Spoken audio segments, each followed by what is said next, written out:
Ladies and gentlemen, thank you for your patience. The Romeo Power's fourth quarter and full year 2020 financial results call will begin shortly.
Hey, hold on 1 sec.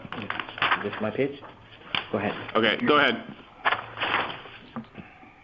Ladies and gentlemen, welcome to the Romeo Power's fourth quarter and full year 2020 financial results call. My name is Abby and I'll be coordinating your call today. If you'd like to ask a question during the presentation, you may do so by pressing star followed by 1 on your telephone keypad. I would now like to hand over to our host of the call, Sam Dundee, VP of Finance and Strategy. Sam, please go ahead.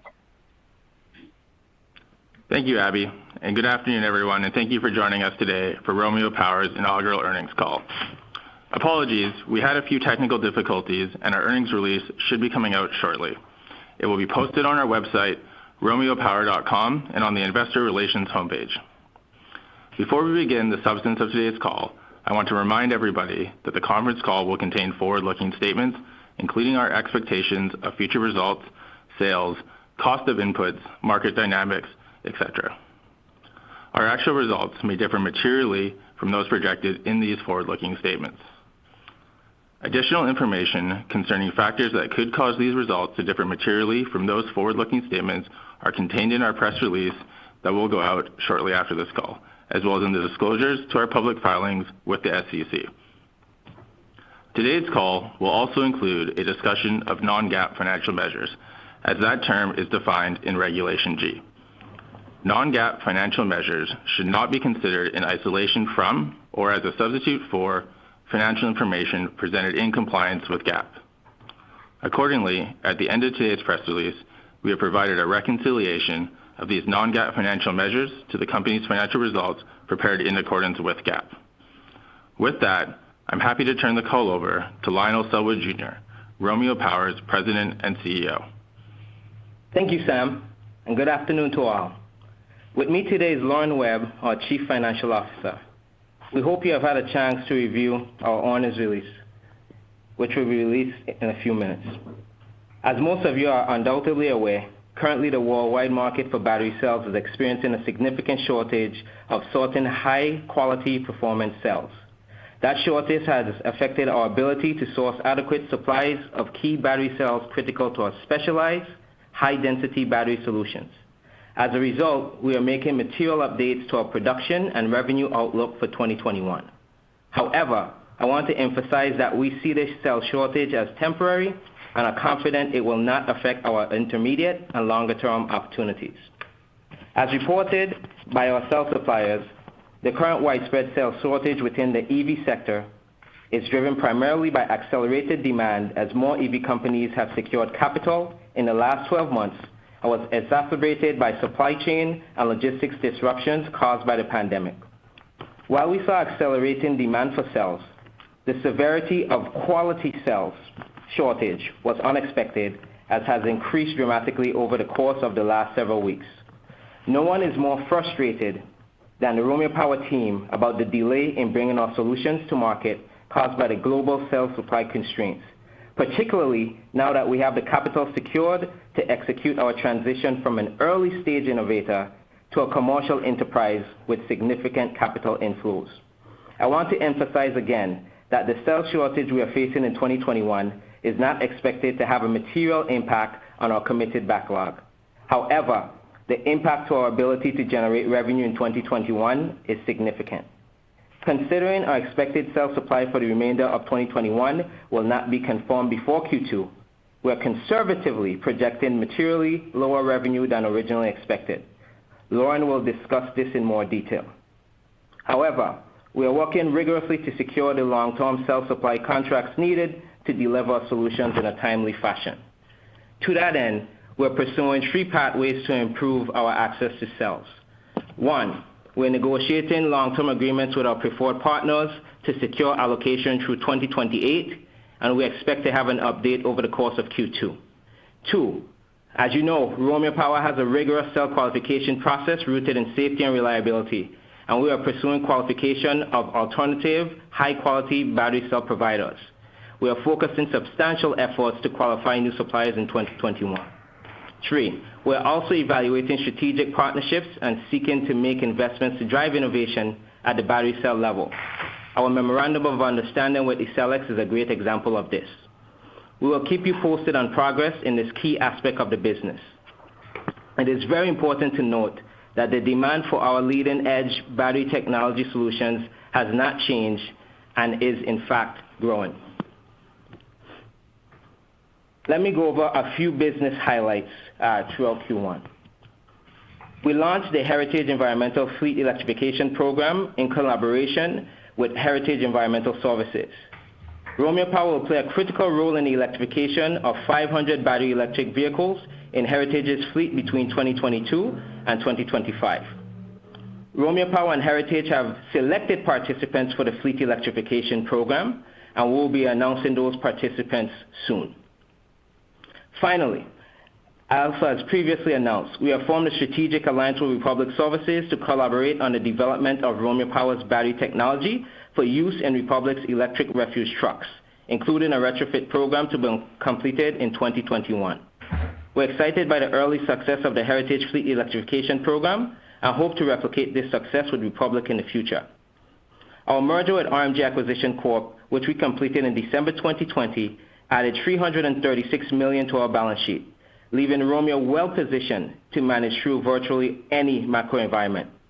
As we progress from smaller volume production to a large-scale supply of sophisticated battery technology for a vast array of customer sizes and types in the commercial vehicle space, we are confident that we will optimize our leverage to address any supply chain challenges that might arise. We have been winning thus far based on our unwavering commitment to delivering patented and leading-edge battery solutions, which exceeds our customers' expectations in the metrics that matter to them: safety, reliability, energy density, configurability, and fast charging. Romeo's market-leading performance in these metrics translates to superior uptime, profit per mile, and return on investment for our customer base. In fact, we continue to make R&D investments to refine our product technology to enhance our market-leading position in the commercial electric vehicle space and expect to accelerate our growth in the coming years. Since announcement of the merger with RMG in October and the close in December, the broader team and I have been very pleased with the increased level of engagement with new potential commercial partners, as well as those with whom we already are in conversation.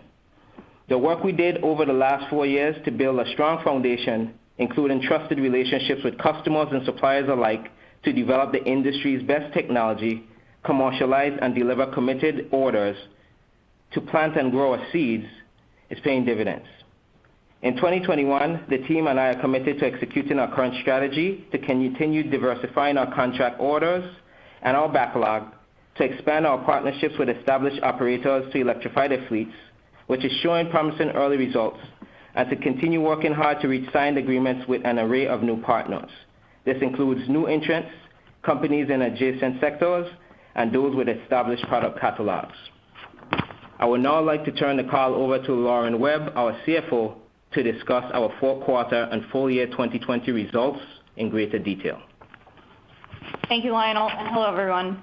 Today, I will briefly recap some key takeaways from our fourth quarter and full year 2020 results and provide an updated outlook to the degree I'm able.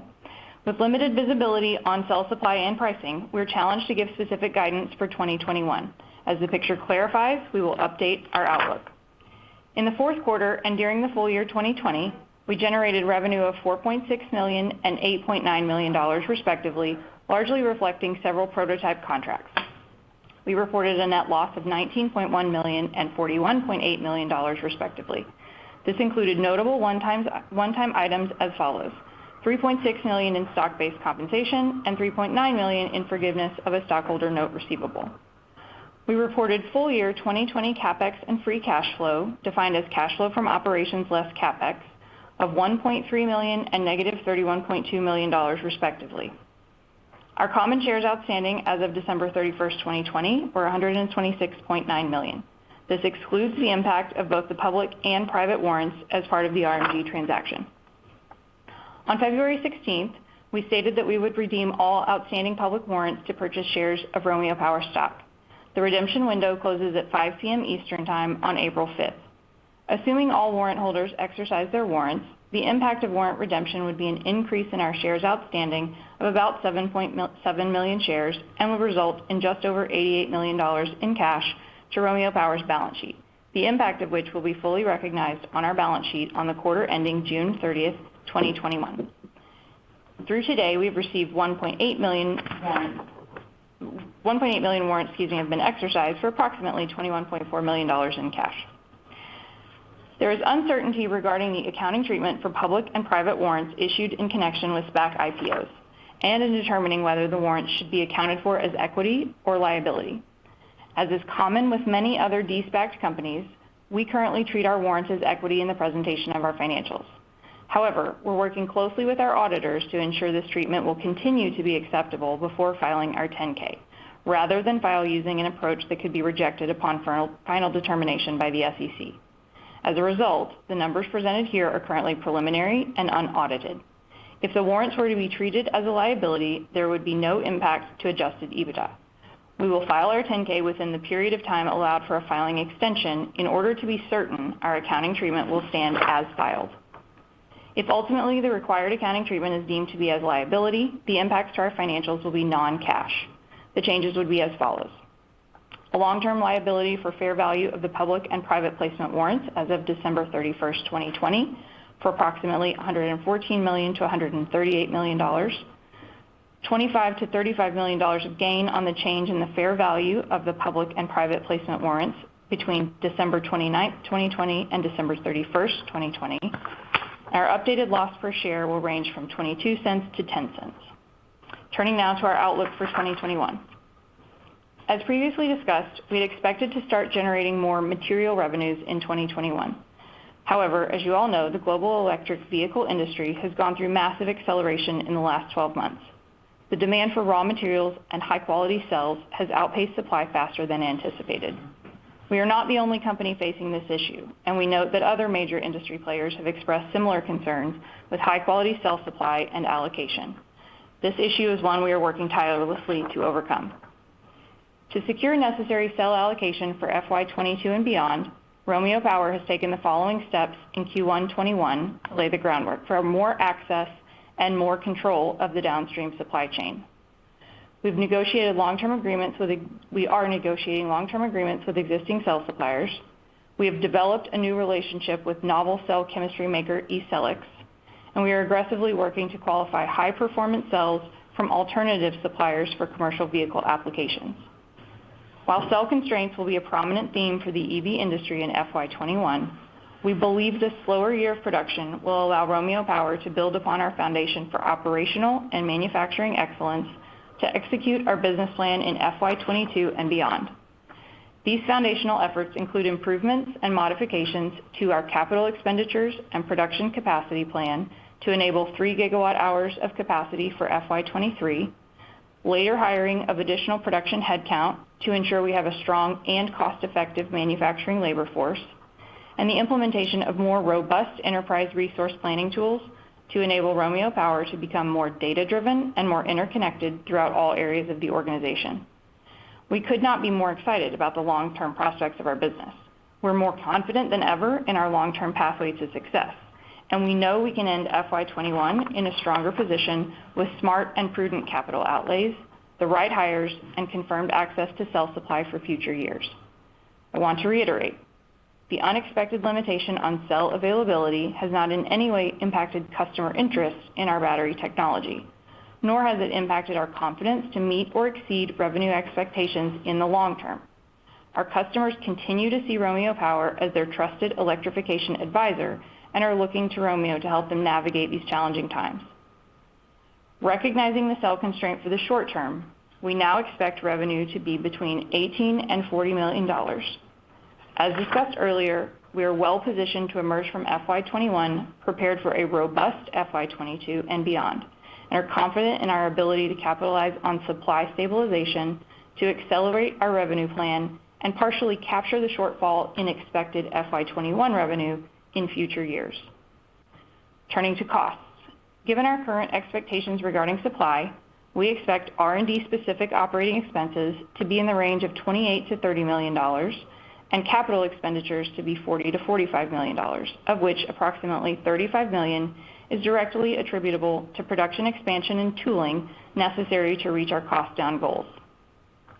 As mentioned earlier, we redeemed our outstanding warrants earlier this month, which, if fully exercised, would result in cash proceeds up to $88 million, partially mitigating our cash burn throughout the year. As of today, we have received warrant exercises for 1.9 million shares and received $21.4 million in cash. In summary, we are working diligently to navigate the unexpected cell supply shortages facing the EV industry. And while these supply issues are delaying our revenue ramp, we continue to be confident in our business and in our ability to deliver value for all stakeholders in 2022 and beyond. We'll now open the line for Q&A, and then Lionel will offer some concluding remarks.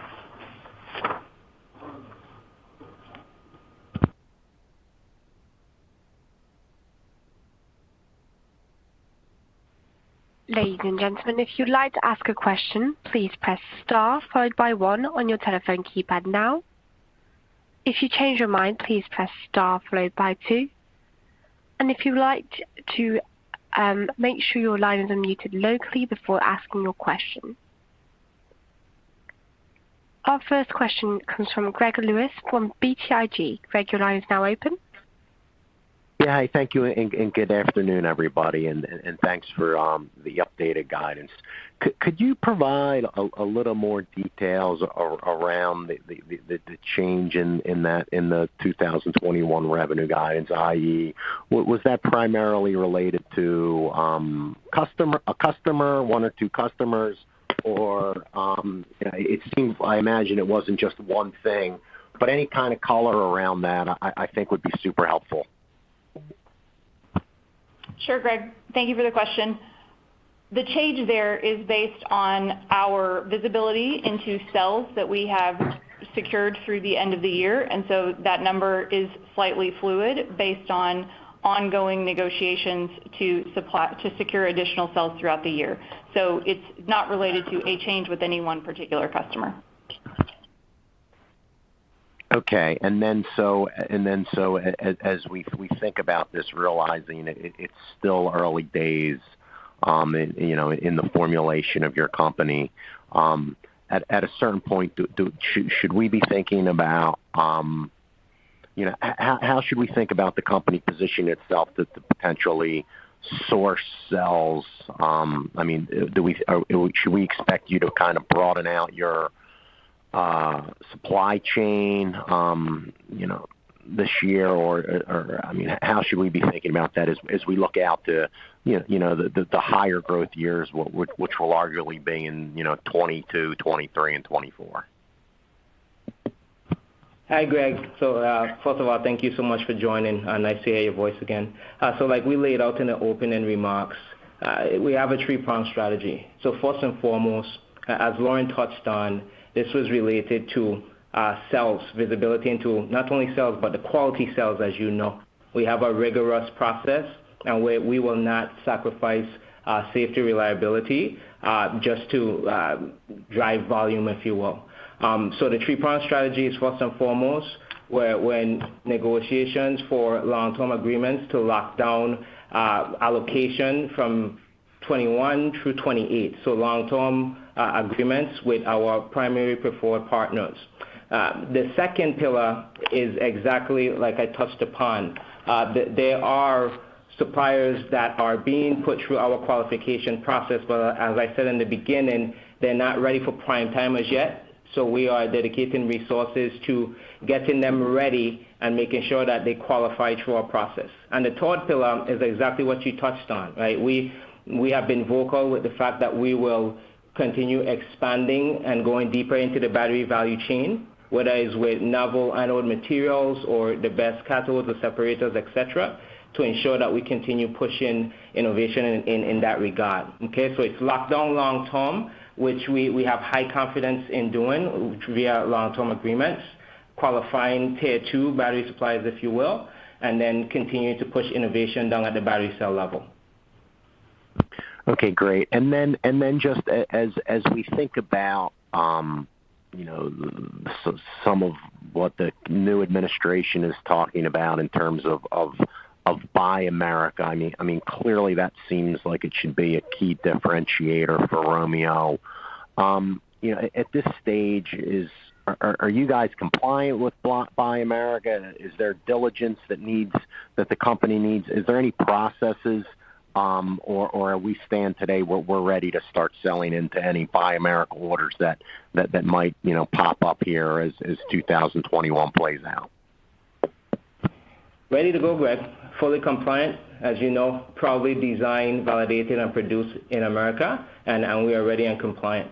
Okay, and we are very well positioned to win any and all orders that will come up from the mandate from a performance standpoint. Okay, perfect. Thank you very much for the time, everybody. Thank you, Greg. Thank you. Our next question is from John Lopez from Vertical Group. John, your line is now open. Please go ahead. Hey, thanks very much. Can you guys hear me all right? Yes. John. Fantastic. How are you, man? Good to hear from you. I have a couple of quickies. Good. I have a couple of quickies if I could. The first one is, if I remember right, and acknowledging it was a little while back, but the prior deck, I think we had like a $310 million contracted backlog and maybe $2.5 billion in that neighborhood under negotiation. Are those metrics you can update for us as of year end? Sure, John. So that actually contracted backlog currently stands at $544 million. Okay, and we're in deep discussions and have visibility into a multi-billion-dollar backlog, right? And we're highly confident that throughout the rest of this year we will be announcing additional partnerships. Something to just pay attention to is, as mentioned in the remarks, is from the Heritage Fleet Electrification Program. We have selected the partners, and we'll be communicating more about that soon. Okay, terrific. That's helpful.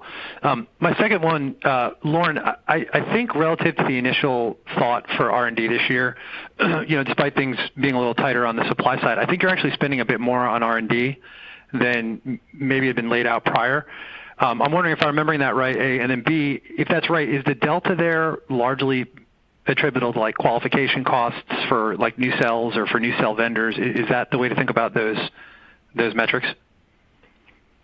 It is slightly more than what we had originally thought about. We've continue to develop what our innovation strategy looks like over the next 3 to 5 years. And despite the fact our revenue ramp is going to be a little bit slower, we are absolutely committed to continuing to invest and broaden the edge that we have in R&D. So we will be spending for qualification of cells, for additional validation, et cetera, but then also on new technologies related to the next generation of our products. So we're not slowing down on that at all. Okay, gotcha. That's really helpful.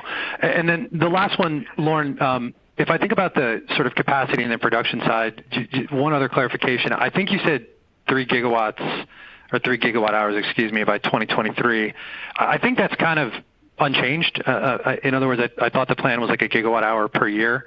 Do I have that right? And then secondly, just on the cost side, I mean, I think one of the potential advantages, if we want to put it that way, is just I think you guys can probably be a little more measured in how you tool those factories up, perhaps some more automation and things along those lines. And so as we think about gross margin, is there a benefit there as we go into 22 and 23, just maybe a little less manual, a little more automated?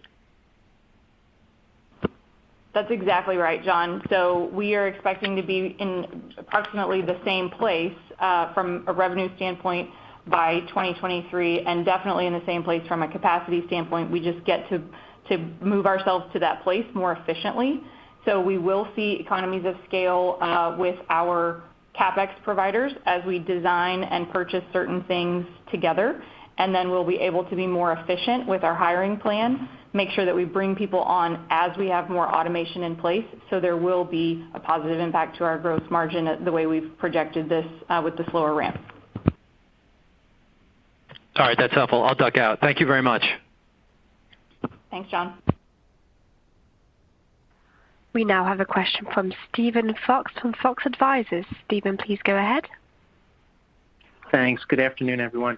A couple questions from me. First of all, in terms of looking at some of these long-term supply agreements, I would imagine that there would also be pricing pressure associated with it. So I'm having trouble understanding how the gross margin impact is sort of net neutral over a 3-year period. Can you sort of dig into some of the expectations for terms and agreements on a long-term supply agreement and how maybe your customers can help you lock down favorable supply? And then I had a follow-up.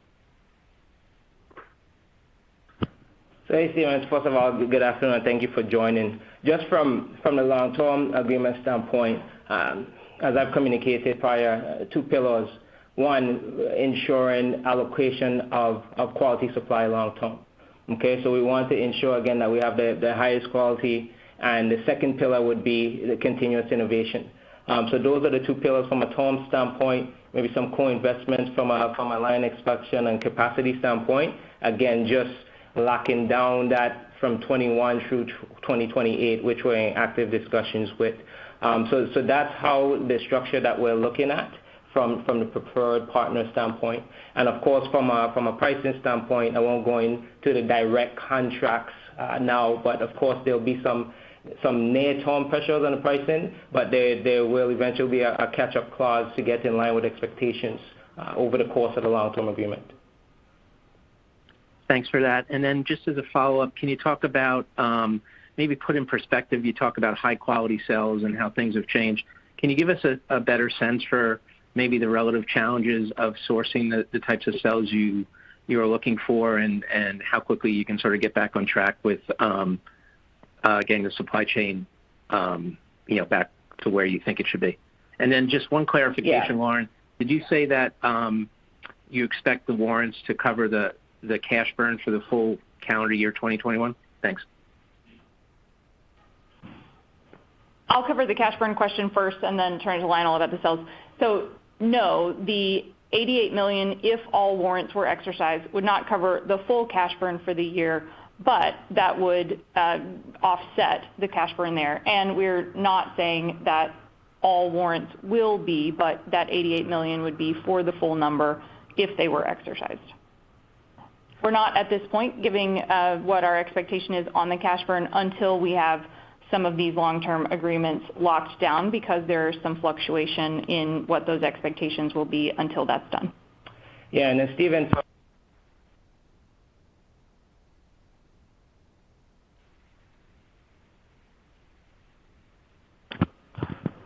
I'm so sorry, I accidentally muted Lionel. Please.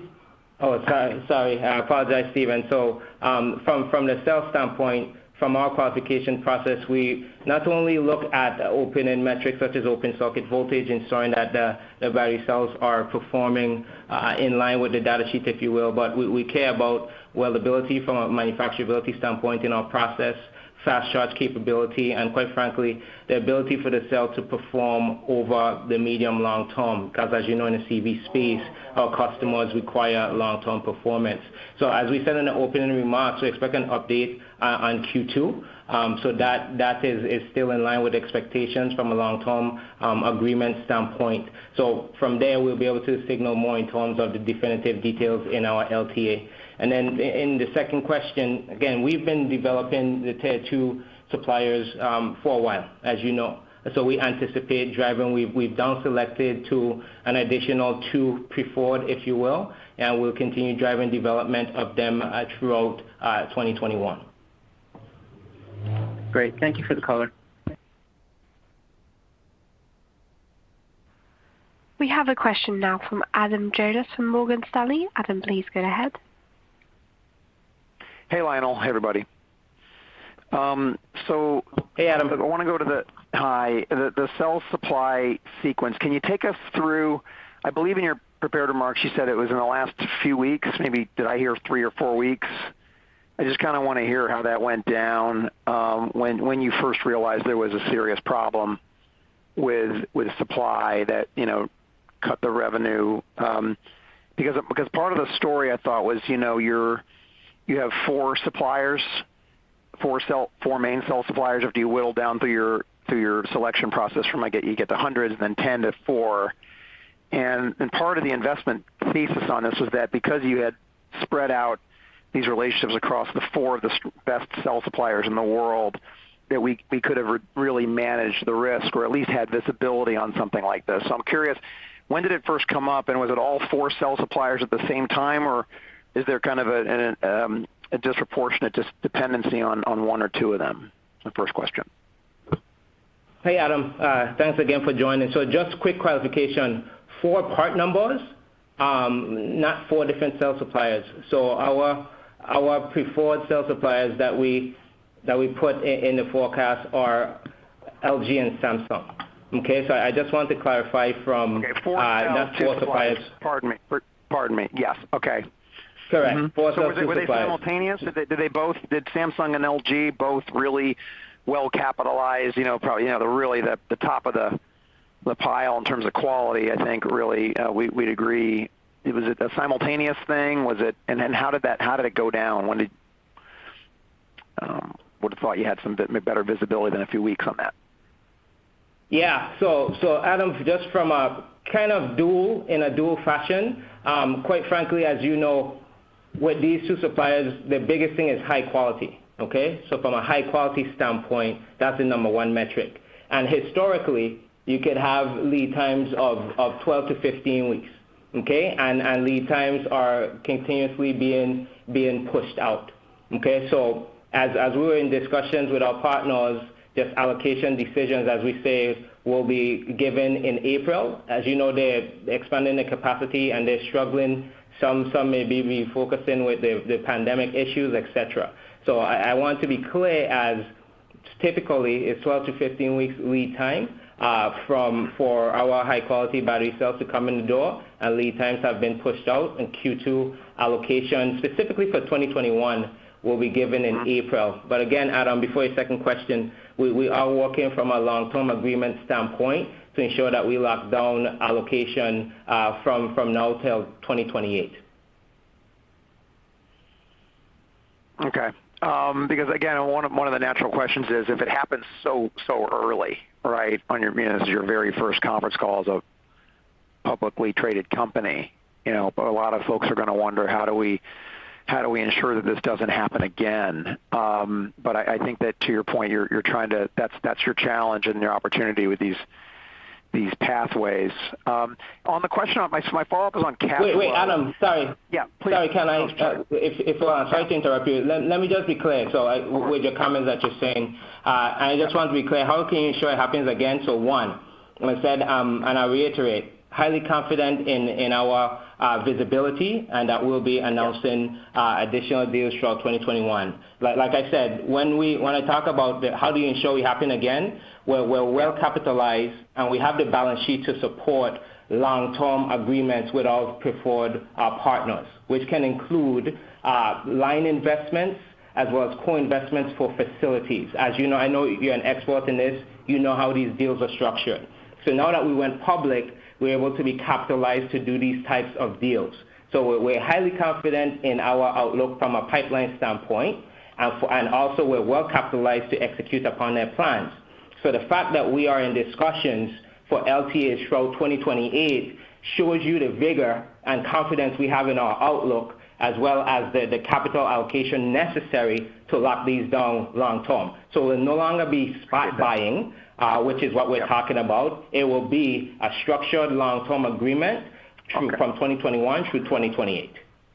That's very helpful, Lionel, and that kind of leads to my next question, which is you got $292 million of cash at the end of the year, and you've outlined the CapEx, the OpEx, the R&D, the potential for warrants to fill the gap, within a range, right?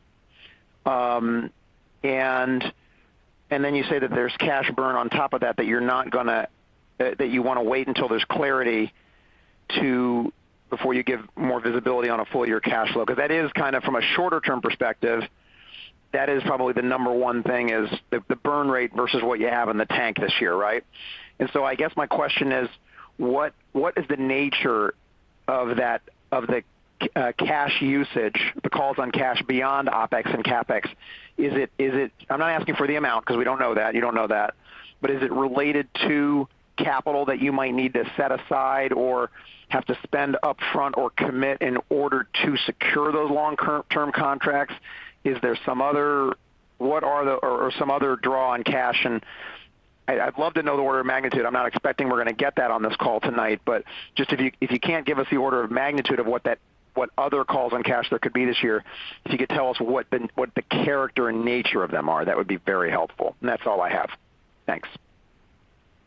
Sure, and I won't give you the order of magnitude today, but you're thinking in exactly the right vein, and that is we're preparing that we could make investments with some of the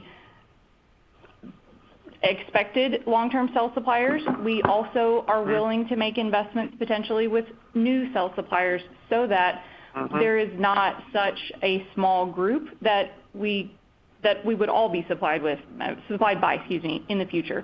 So our intent here is to make sure that we can be as opportunistic as we need to be to establish a robust and very diverse cell supply, and even explore going into other parts of the value chain if that would be beneficial and additive to our business over the long run. So those are the things that we're looking at outside of CapEx and OpEx. And Adam, let me be clear, and I know that's your last question. From a technology standpoint, we're not slowing down. Okay, we're a technology company first and foremost, right? So and in the past, you and I have discussed the fact that we're pulling innovation pillars at all levels. So we are focused on ensuring the access and innovation in a battery cell standpoint, where we're extremely focused on continuing to highlight and expand our software capabilities to add ecosystem services, as well as continuing optimizing our hardware standpoint. So I want to be clear before we cut out. One, highly confident in the pipeline that we see. From a technological standpoint, our innovation roadmap is extremely robust, and that's where we'll be spending a majority of the funds to continue extending the gap between us and others. Appreciate it, Lionel. Thanks for that explanation, and I wish you the best of luck. Thank you, Adam. Our next question comes from Gabe Daoud from Cowen. Gabe, please go ahead. Hey, good afternoon, Lionel, Lauren, and everyone else.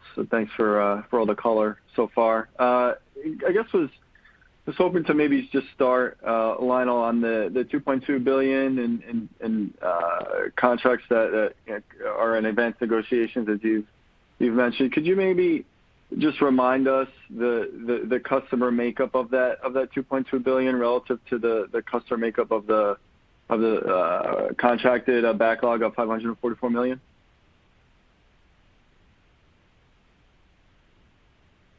Sure. Good afternoon. So the contracted revenue is $544 million, as we touched on before.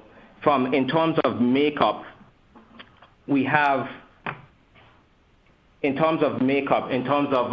customer mix, we have some up and comings, so including Lion Electric as well as Nikola, as well as some others. Now, in terms of the pipeline, what we are focused on is diversification. Okay, so we're in deep discussions with, if you will, incumbent names to onboard and diversify the backlog. So that's the makeup as we see it. And I want to be clear, in the deals that we are doing or are in discussions with are long-term agreements. They are robust deals, and they are based in our technological advancements as well as continuous winning from a commercial vehicle standpoint. Okay, so that's what we're focused on. I mean, to be transparent, of course, there's opportunities to continuously grow the contract that we currently have on the books, but we're focused on diversifying with incumbent OEMs. Thanks, Lionel. That's helpful. And then I guess just as a follow-up, not to beat a dead horse, so to speak, but on the contracts with cell providers and the negotiations, I mean, do you fully anticipate providing us with an update on this fairly soon to give the street and the market just some more comfort and visibility, as you mentioned? I guess when should we expect another update on this from you guys this year? Yeah, you will get an update in Q2. And again, it's rooted, I want you to leave the call update in Q2, rooted in a long-term agreement, locking down allocation between 21 and 2028, and it may include some co-investment endeavors. Okay, so I want to be clear, it's not spot buying. We're confident in the demand outlook that we're seeing, which is giving us confidence to sign up for long-term agreements with our preferred battery cell providers. So Q2, we'll give you an update. Got it. Thanks, Lionel. And then actually just one more quick one, Lauren, if I could, just a clarification. So, I mean, more or less, you do expect to be in the same place on both I guess a top line revenue standpoint and capacity standpoint, and maybe even margin standpoint by 23, despite some of the issues. So 22, if I think about what you've laid out and some of the prior materials, is that, should we expect the top line for 22 to be a bit impacted by this as well? We are still assessing the impacts to 2022, so I won't give you what our forecast is for that number exactly at this time, but we believe that we will be able to offset the short-term hit that we're taking now and be able to recapture some of that in outer years, and certainly starting in 2023, if not before, and we would intend and we believe that it will be before that, but I won't be able to give you numbers on that until later. Gotcha. Okay. Thanks, everyone. Thank you. Thank you. Our next question comes from Sean Milligan from Williams Trading. Sean, please go ahead. Hi, guys. The shortage in the cells this year and the inability to deliver power packs, does that impact any of the contracts or trigger anything in the contracts in the backlog? Hi, Sean. Thanks for joining. Thanks for the question. We don't expect any impacts to our backlog. We're working very closely with our customers and working with them on adjusting the timeframes, and they are aware that this is an issue that affects more than just Romeo. So we are not expecting that there is any hit to the overall backlog, just a matter of timing. Okay, thanks. And then can you address, I don't know if you can talk to this, but the BorgWarner JV, obviously they invested or purchased another company in Europe. So just trying to think about what's the right way to think about the JV moving forward.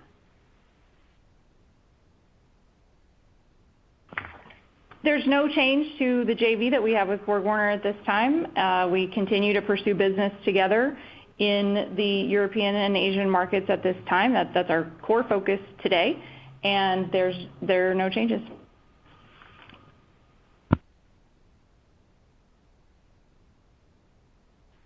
Okay, thanks. We have a question. My apologies. We have a question now from Noel Parks. Noel, please go ahead. Good afternoon. Good afternoon. Had a couple questions. You did mention that despite the near-term issue with tax, you've seen no change to customer interest, and you also mentioned the goal of diversification of the customer base. So I'm just curious, can you just talk about what your sales team is seeing? Are there any changes to customer decision points as far as what customers are looking at in your offerings as opposed to competitors? Sure. And look, from a commercial vehicle standpoint, uptime, profit per mile, safety, right? So what the decision points, what we're seeing is actually an acceleration of discussions and interests and foot traffic, if you will, into the facility. And what they're looking for is long-term technological advances. And quite frankly, they want the trucks to perform as they switch from ICE to BEV flawlessly. Okay, it's longer oriented, especially as you look at the incumbent OEMs. They care about technology, and that's what matters the most. So we're seeing deep discussions, and that's why you keep hearing me say I'm highly confident in additional long-term agreements this year, because they come in and they bring their technical team, they go through all of our facilities, all of our designs, and we always beat competitors on safety, reliability, energy density, configurability, and fast charging. That is the case. So what we're going to be focused on, again, is diversifying the order book, and the leading indicators you should be looking at are, quite frankly, the tougher portions of the industry, whether that's Class 6 to Class 8, severe duty vehicles, over the road, etc. Okay, so that's what we're seeing. We're seeing that the customers are interested in electrifying their fleets, but only with technology that will enable their business model to make sense, and they're coming back to Romeo every time. Great, thanks. And just a sort of larger or big picture question. Just interested in what your thoughts are on the lithium market, where we stand now. Bit by bit, quarter by quarter, we get a little bit closer to some of the larger new supplies, hopefully coming online globally. So any thoughts you have there would be great. So I think as you see this demand that's really transitioning, not only from the regulatory pressures, but you have all of the fleet managers committed to electrification and the entire value chain. So, it's getting more and more from a demand standpoint. And what we're focused on, again, is figuring out how to lock down our partners and our value chain over the long term. So in the front end of the business, we are going full speed ahead 21 through 28 because, again, we are very confident in our demand picture. So that's on the front end side of the business. But also on the back end of the business, one thing we haven't really touched on is our battery recycling collaboration with Heritage Environmental. So we're really focused on, quite frankly, eliminating the mines. Okay, so we are focused on ensuring that whatever raw materials come out, 100% of those will be recycled in the future. As you know, less than 10% of those materials are recycled today. So what we care about is ensuring something, recycling the material, and you introducing it back into the front of the value chain, and the end customer feels no different. Okay, so front end is long-term agreements. Back end is recycling, but we see the demand picture that will continue to grow with this particular material going forward, and that's how we're tackling it at both ends of the business. Great, thanks. And just a housekeeping question. I'm sure this will be in the 10K, but if you have the number handy, where does the employee count stand now? I think the last figure we had was as of September 30th. We're actually, as of today, about 190. 190. Okay, great. Thanks so much. Thank you. We have a question now from Joseph Osha from JMP Group. Joseph, please go ahead. Hello, everyone. Thank you for the comments. Hello. Hello. Hi. So a couple of questions. First, Lionel, you mentioned earlier that you've been out buying on the spot market, and that makes sense. Whenever you're in an environment like this and everybody wants the same thing, which is low cobalt cells from Korean manufacturers, everyone's sort of struggling to get the same long-term agreements in place that you are. So my first question is, do you actually intend to go out and try and contract all of your volume, or are you still going to be an opportunistic spot buyer in the market as opportunities present themselves? So look, I'm going to be, and first of all, thank you for the question and thanks for joining. We'll continue to be opportunistic, okay? What the demand picture that's in front of us, honestly, we will consume and deliver as much battery cells as we can get, right? So we're going to lock down because it's not only battery cells, it's the quality of those cells, like I said, right? So making sure that we have access to those quality cells long term is of critical importance. And again, in Q2, we'll update you on the pillars of that agreement and who it's with. But holistically, we'll continue to look forward and add to our foreseeable future from the hedge fund program that we've stood up, like we've done with PCBA components, right? So we will lock down long term, but also continue to be opportunistic.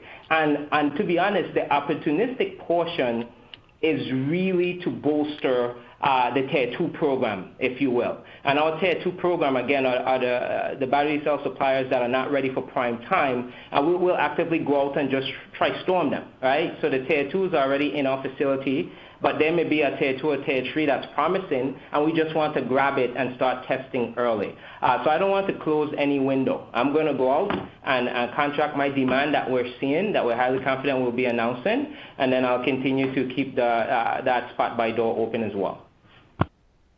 Right, because the reason I asked, look, it was true in DRAM, it's true in ethylene, it's true in steel. No Tier 1 supplier is going to write you, a sweetheart long-term deal at this point if they can make more money, selling to desperate spot buyers, right? It just is what it is. I guess my second question is... Well, I'm sorry to interrupt you. No, sorry, I'm sorry to interrupt, but let me be clear. Also, with cell partnerships, right, it's really, yes, spot buying, but what's important is a reputable partner that can help grow their business. So quite frankly, the technologies that we are putting on road and the quality of the order book that we will continue building is very attractive to our preferred partners. Okay, so I want to be clear. So why would they lock down? Well, as we're communicating our demand outlook and what we see and the high confidence opportunities, they also have an in. Our goal is to be the premier foundational technology provider to the commercial vehicle space, as you know. So it's a win-win for us and a win-win for our preferred partners as we continue pushing that strategy. We have deep visibility into our multi-billion-dollar pipeline, and we have deep visibility into supply. These agreements don't happen overnight, okay? Especially with the quality of agreements that we're going after. We're not into the buying business. We're into entering deals that we can't stand behind. So both on the customer side and the battery cell side, the details of the partnerships matter more than anything else.